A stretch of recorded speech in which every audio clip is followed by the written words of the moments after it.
토마토 전략실입니다. 오늘 라스트 찬스는 어떤 종목일까요? 지금부터 함께 해보시죠. 토마토 전략실 오늘은 메리츠증권의 이건지 지점장과 얘기 나눠보겠습니다. 안녕하세요.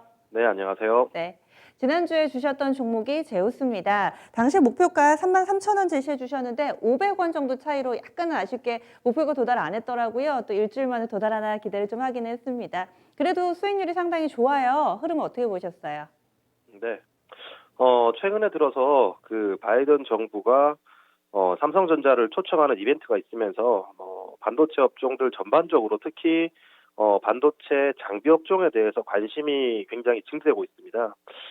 근데 저는 이러한 그 테마적인 유행은 굉장히 조금 지양해야 된다라고 생각하고 있습니다.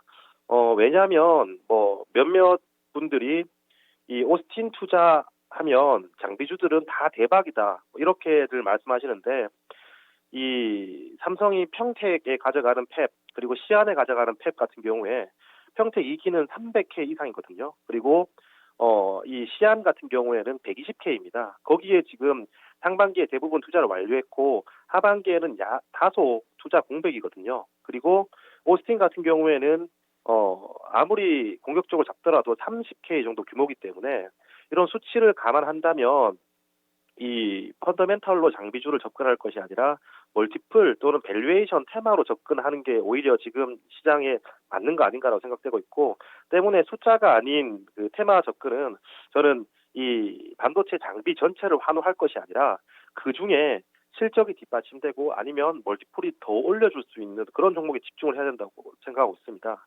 제우스 같은 경우가 그런 경우인데요. 동사는 지금 올해 이익단이 사상 최대 실적이 예상됩니다. 영업이익 440억, 순이익 340억, PER이 8배 수준이기 때문에 다른 반도체 장비 업종들에 비해서 PER이 저렴한 상황이고요.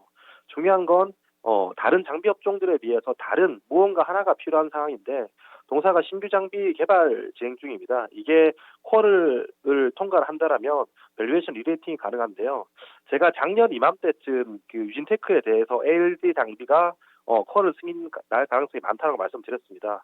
어제 그 쿼를 승인이 났는데 이 쿼리라는 건 굉장히 오랜 기간 동안 진행되는 거고 이 양산을 맞추는데 시행착오를 겪으면서 이 팹에 들어가는 부분이기 때문에 이러한 쿼리 진행되고 있다는 것 자체가 동사는 밸류에이션을 다른 종목들에 비해서 할인받을 요소는 없다라고 생각되는 거고요. 때문에 동사가 지금 다른 종목들에 비해서 할인받고 있기 때문에 충분히 이 할인되는 요소를 정상화 과정을 갈 것이다라고 보고 있습니다. 네. 그래서 가격 전략은 그대로 유지해 주시는 거고요.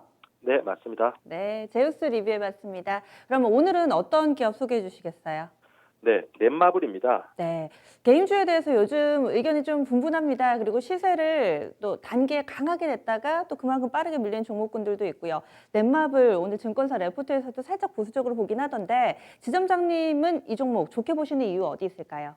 네, 일단 오랜 기간 행보했습니다. 오랜 기간 행보했고 행보할 만한 그 이유들이 있었거든요. 그 이유들은 저는 신작에 대한 기대감, 신작에 대한 기대감이 없었다라고 생각되고 있습니다.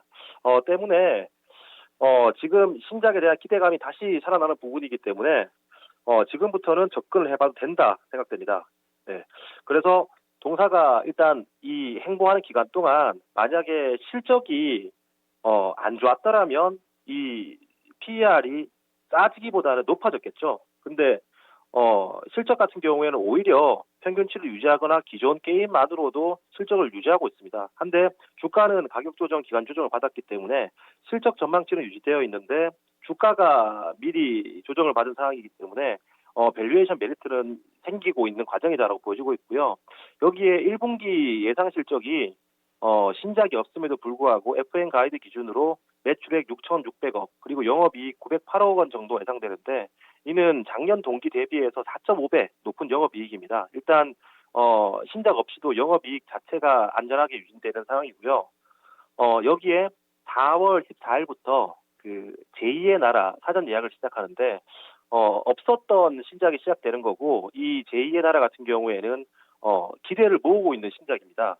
그 최근에 웹툰 같은 웹소설, 웹툰이 굉장히 시장에 자금을 몰고 있는데 동사는 애니메이션 느낌의 카툰 렌더링 방식으로 지금 제2의 나라를 개발하고 있거든요. 이게 개발이 완료되었고 시장에서 예상하는 바로는 일 평균 매출액이 15억에서 20억 정도로 예상되는 만큼 출시가 되면 바로 순위권 상단에 올라갈 가능성이 많습니다. 그렇기 때문에 이 사전 예약 기간에 사전 이 예약 건수가 늘어날수록 동서의 기대감이 올라갈 것이고 또한 이 출시일 이후에 순위에 따라서 동사의 주가가 변화될 텐데 지금은 주가가 오른 부분이 없기 때문에 리스크 대비해서 안전한 구간이다라고 생각되고 있고요.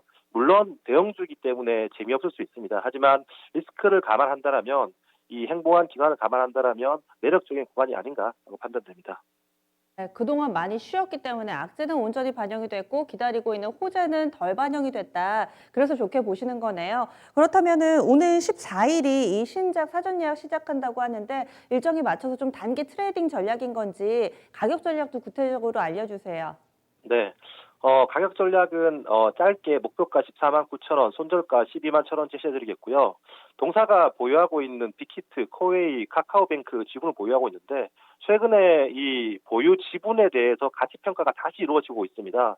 그러한 현상이 비트코인 때문에 나타나고 있긴 하지만 이 동사는 그동안 빅히트 20%, 뭐 코웨이 25% 지분에 대해서 할인을 받고 있었기 때문에 이런 할인을 받는 요소들이 점차 해소된다라면 시장에서는 이 가격에 비해서는 저는 크게 더 빠질 건 없다라고 보여집니다. 네, 알겠습니다.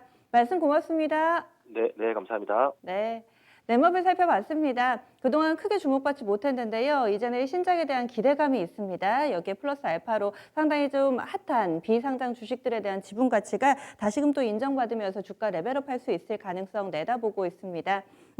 넷마블 비롯해서 오늘 개인주들이 좀 약하기는 한데요. 현재가 부근에서의 매수 전략 제시하고 있습니다. 목표 주가는 거의 15만 원 언저리예요. 14만 9천 원 그리고 손절 라인은 12만 1천 원입니다.